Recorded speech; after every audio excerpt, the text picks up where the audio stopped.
Simplifying Fractions, Part 2. In the previous lesson, we went over how to factor composite numbers. In this lesson, we are going to use that information to go over simplifying fractions that contain composite numbers. That is, we are going to go over how to write a fraction so that the only factor shared by its numerator and denominator is a 1. Let me give you an example.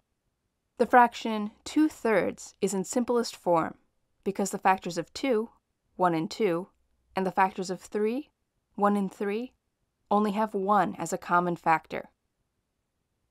On the other hand, the fraction 4/6 is not in simplest form, because 4, with factors of 2, and 6, with factors of 2 and 3, both have 2 as a factor. The question we need to answer then is how are fractions simplified? I'd like to start this section by going over something you have known since grade school, but probably never realized how important it was. And that's that any number can be multiplied by 1 without changing its value. 5 times 1 equals 5. 8 times 1 equals 8. And 1/2 times 1 equals 1/2, right? For this reason, 1 has a very special name. It is called the identity element of multiplication. It's called the identity element because 1 doesn't change the identity of the number it's being multiplied by. Note that the identity element doesn't have to be written as a 1. It can be written as any form of 1, such as 3/3, because 3/3 is the same thing as 3 divided by 3. And as you know, 3 divided by 3 equals 1.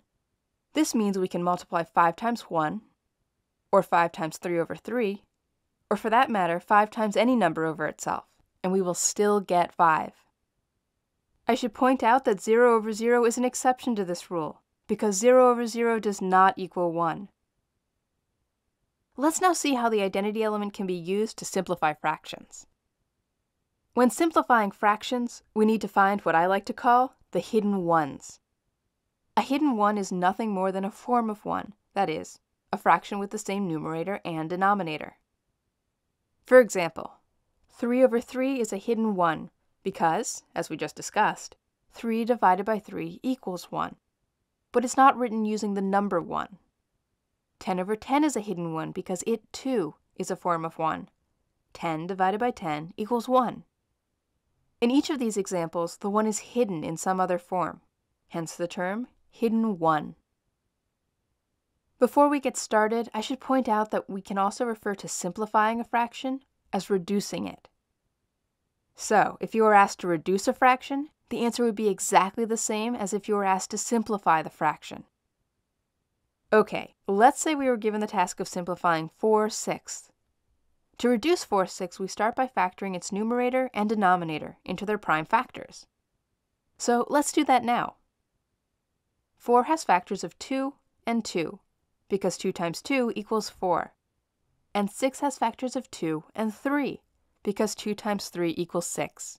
So we can rewrite 4/6 as 2 times 2 over 2 times 3. Next, we look for the hidden ones. Remember, hidden ones are fractions that have the same factor in both the numerator and the denominator.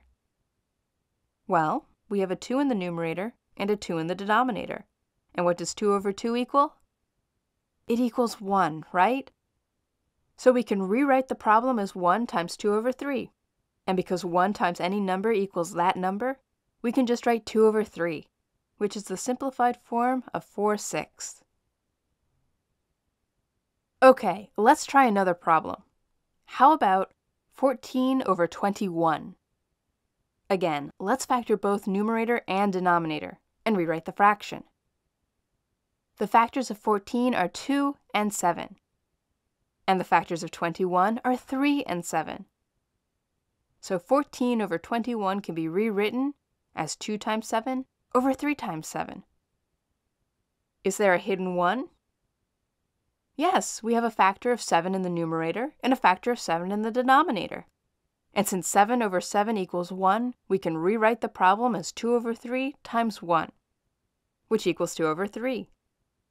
And this is the simplified form of the fraction 14/21. Okay, 3 more problems. Simplify 18/30. As always, we factor the numerator and denominator. And because these numbers are a little large, it might help to use factor trees. 18 can be factored into 2 and 9. And 9 is factored into 3 and 3. Therefore, the prime factors of 18 are 2, 3, and 3. 30 can be factored into 3 and 10. And 10 can be factored into 2 and 5. Therefore, the prime factors of 30 are 3, 2, and 5. This tells us that 18/30ths can be rewritten as 2 times 3 times 3 over 2 times 3 times 5. Now we look for the hidden ones. Be careful now, there are 2 of them. 2 over 2 and 3 over 3. So we can rewrite the problem as 1 times 3 over 5. And this simplifies to 3 over 5. So the simplified form of 18/30ths is 3 over 5. Not bad, right? When simplifying fractions, just find the hidden ones. Now let's try this problem. Simplify 60 over 70. We start by factoring the numerator and denominator. And again, let's use factor trees to help us out. 60 can be factored into 2 and 30. 30 can be factored into 2 and 15. And 15 is factored into 3 and 5. Let's now factor 70. 70 can be factored into 2 and 35. And 35 is factored into 5 and 7. Therefore, we can rewrite the fraction 60 over 70 as 2 times 2 times 3 times 5 over 2 times 5 times 7. Now we look for hidden ones.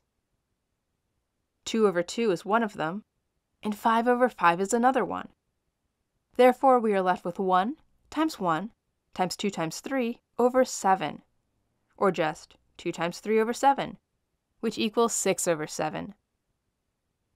Notice that the 5's in the last problem didn't need to be directly over each other, because when we are working with lists of factors, the factors can be rearranged into any order we want. For example, 2 times 3 is the same thing as 3 times 2. They both equal 6, right?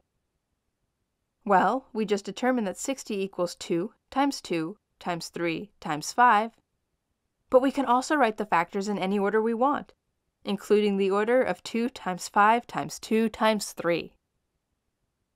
This means we can write 60 over 70 as 2 times 5 times 2 times 3 over 2 times 5 times 7. And now the hidden ones are lined up and things look a little more straightforward. You should note that the only reason to reorder the factors is just to make the problem look a little clearer. There's no need to change the order of the factors if you don't mind thinking of the hidden ones as being on an angle. Okay, last problem. Simplify 2/4. First, let's find the prime factors of the numerator and denominator. 2 is already prime, so we need to find the factors of 4. The prime factors of 4 are 2 and 2. So we can rewrite the problem as 2 over 2 times 2. And since 2 over 2 equals 1, we are left with 1 times 1/2, or just 1/2. I show you this problem to make an important point. The process of rewriting 2 over 2 as a 1 is often referred to as crossing out two numbers. In this case, we are crossing out the 2's to make them a 1. In the lessons to come, I will refer to crossing out as a substitute for finding hidden ones. Let's now summarize what we've discussed in the past couple of lessons. We started by defining the parts of fractions, numerators and denominators, and we went over how to factor numbers. Then, we used that information in this lesson to simplify fractions, a task that includes 2 steps. 1. Factor the numerator and denominator. And 2. Simplify the fraction by crossing out the hidden ones. Now that we've gone over each of these topics, how about trying some problems on your own?